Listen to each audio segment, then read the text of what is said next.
When I was young, I always felt like I was being judged. At the age of 7, I had developed a severe stutter, and I feared that I might not be as smart as the other kids in my class. In school, I had one all-consuming goal: don't look stupid. In my head, I'd always be thinking, what are the chances that I'm going to stutter and look stupid in this situation? If the chances were high, then I would do anything I could to avoid that situation. It wasn't until I read the book Mindset by Carol Dweck that I really understood my constant fear of judgment. In the book Mindset, author and renowned psychologist Carol Dweck explains that the constant fear of judgment and the need to avoid looking stupid stems from a core belief people have about themselves and everyone around them. That belief is, everyone has a set amount of intelligence.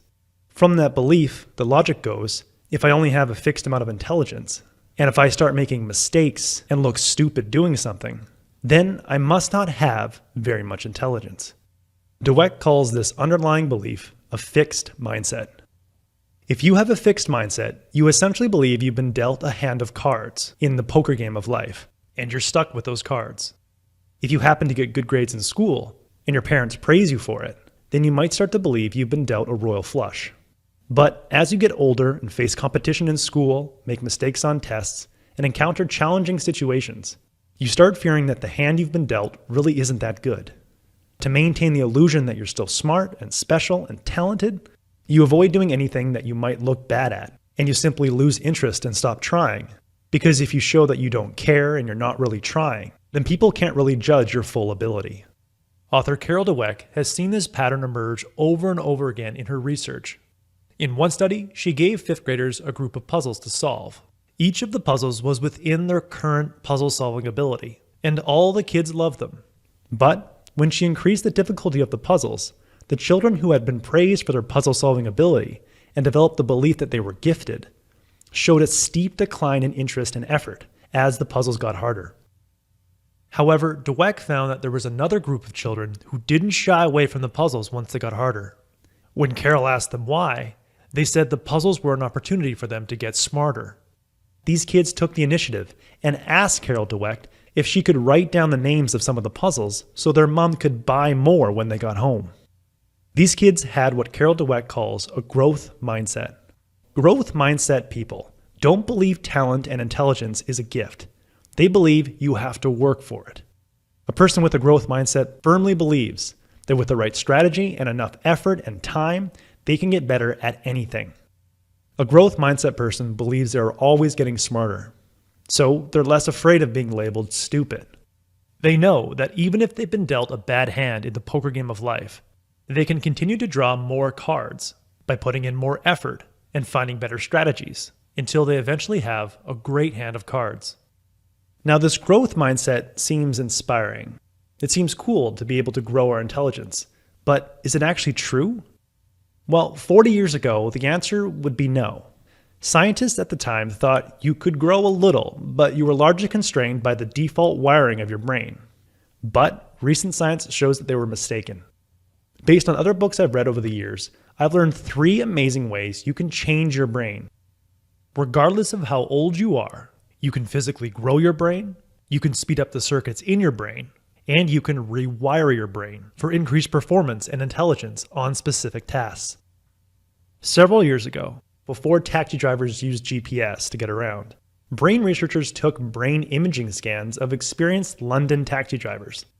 Researchers noticed that the more time a London taxi driver had spent driving a taxi in London, the larger a region of the brain associated with spatial awareness and memory, the hippocampus, had become. It was apparent that the more demands the taxi drivers put on their brains, the more they had to navigate the challenging road system of London, the more neurons they were able to grow in an area of the brain that they needed to complete their job. But not all brain regions can expand in size. So, other brain regions just make circuits faster. This is done by the process of myelination. As I briefly touched on in my deep work book summary, when you focus intensely on a single subject for a period of time, you start forming white sheaths on your brain cells called myelin. This myelin acts like insulation on an electric circuit. A brain circuit with myelin can transmit information up to 10 times faster than a brain circuit without myelin. After you've added as much myelin as you can to brain cells, you can then increase the capacity of your brain by rewiring it so it activates neighboring brain regions to assist with certain tasks. You can think of this like rewiring a house, so that when you hit a switch to turn on one light, you actually turn on 2 or 3 additional lights nearby. One study showed that when a person practices guitar for hundreds of hours and uses their fingers in their left hand to play the different notes on the strings of the guitar, they light up regions of their brain associated with the left fingers, no surprise.